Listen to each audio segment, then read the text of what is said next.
Assalamualaikum warahmatullahi wabarakatuh. Alhamdulillahi wassalatu wassalamu ala rasulillah wa ala alihi wa sahbihi wa man wala wa la hawla wa la quwata illa billahi amma ba'd. Allahumma rabbi israh li sadri wa yassir li amri wahlul 'uqdatam min lisani yafqahu qawli amma ba'd. Baik anak-anakku kelas 6 yang semoga Allah Subhanahu wa taala muliakan, menjadikan kalian semua menjadi anak yang saleh dan salehah. Kita lanjutkan materi kita di pelajaran ke-7, yaitu penyebab hasad. Kalau kemarin kita belajar di bab ke-6 itu penyakit hasad ya, penyakit hasad. Kali ini sebabnya kenapa orang itu bisa mempunyai sifat hasad. Baik, ada sekitar 5 hal yang bisa membuat orang mempunyai sifat yang sangat jelek. Ingat, sifat hasad ini sifatnya orang Yahudi. Ya, sifat hasad ini pun sifat yang sangat dibenci oleh Allah, ya, karena dia menginginkan nikmat Allah itu hilang dari saudaranya. Sifat hasad, kita mulai. Bismillahirrahmanirrahim. Penyebab hasad. Sifat hasad tidaklah muncul begitu saja, melainkan dikarenakan oleh beberapa hal. Di antaranya adalah sebagai berikut. Yang pertama, mencintai dunia dan melupakan akhirat. Ini merupakan sebab utama munculnya berbagai macam sifat yang tercela pada diri seseorang. Jadi lebih mencintai dunia ini daripada tempat kembalinya akhirat. Padahal kalau dia mikir di dunia nggak lama, antara 60 sampai 70 tahun, tapi di akhirat dia akan selama-lamanya dia di sana. Ya, perhatikan, sikap hasad selalu muncul karena hal-hal yang bersifat dunia, seperti kekayaan, penampilan, ingin terkenal, ya. Gak ada orang, ya, sedikit sekali orang yang iri dalam hal akhirat. Biasa dalam hal dunia. Contoh, ada orang punya mobil baru, ya dia ingin punya mobil baru itu. Ada orang punya baju baru, dia pun ingin punya baju baru. Ada orang punya HP baru, dia pun ingin punya HP baru.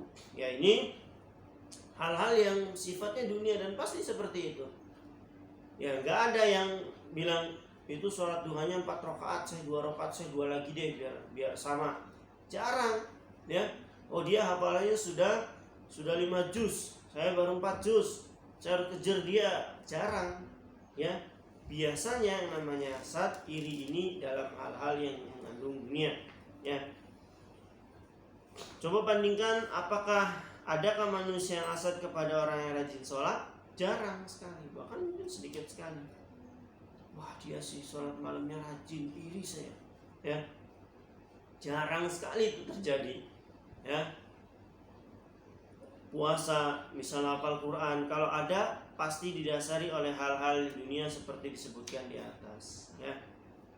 Yang kedua, kiber, sombong. Ini menyebabkan hasad. Hasad akan muncul di dalam hati tatkala seseorang merasa bahwa hanya dirinya lah yang pantas dan berhak mendapat karunia Allah. Seperti orang-orang Yahudi. Orang Yahudi itu merasa mereka lah yang pantas dan berhak untuk, ya, menjadi penerus atau nabi di antara mereka itu adalah nabi yang terakhir. Jadi mereka merasa dari keturunan mereka lah nabi terakhir itu harusnya berada, bukan dari orang-orang Quraisy, bukan dari Arab sana, bukan. Ya, sombong mereka, sehingga ketika mereka disuruh masuk Islam mereka nggak mau, karena merasa mereka lebih berhak. Ya, ini juga menyebabkan penyakit hasad.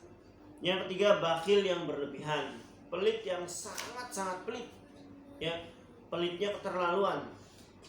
Sifat bakhil yang sangat lekat dengan penyakit hasad. Orang yang bakhil tidak suka melihat orang lain bahagia. Biasanya begitu. Padahal seharusnya ia mau berbagi dengan sama, baik harta, tenaga, ataupun doa. Pelit. Ya. Yang keempat, tidak pandai bersyukur.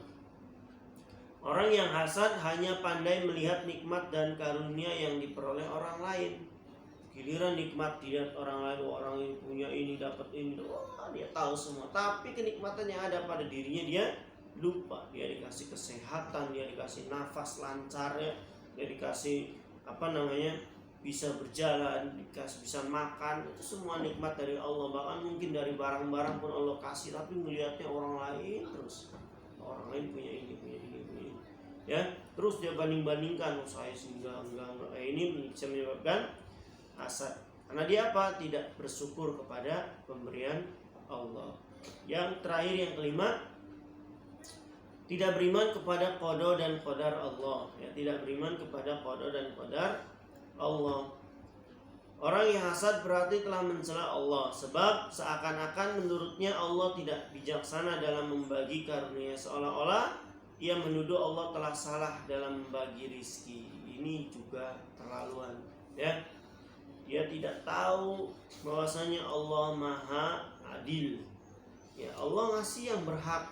Kalau yang tidak berhak Allah nggak kasih. Nah, dia ketika melihat orang lain dapat nikmat, hatinya terbakar panas.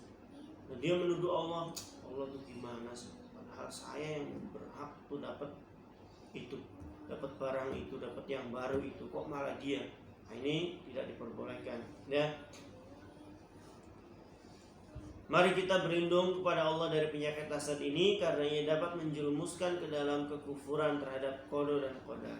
Ingat, hati yang dipenuhi keimanan tidak akan tercampuri oleh hasad, ya.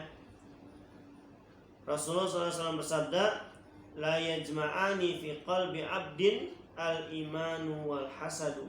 Ya, kata Rasulullah, tidak akan terkumpul di hati seorang yang beriman, seorang hamba, ya, yaitu sifat iman dan hasad. Bisa ngumpul. Mengobati penyakit hasad ialah dengan cara menghilangkan sebab-sebab yang dapat memunculkan penyakit ini. Sebabnya tadi ada 5, ya. Jangan sampai sifat-sifat itu memicu penyakit hasad, ya. Semoga Allah melindungi kita dari penyakit hasad dan penyakit-penyakit hati lainnya. Baik, nanti seperti biasa kalian kerjakan evaluasinya, lalu silakan dikirimkan ke Ustaz. Subhanakallahumma bihamdik, asyhadu an la ilaha illa anta, astaghfiruka wa atubu ilaik. Assalamualaikum warahmatullahi wabarakatuh.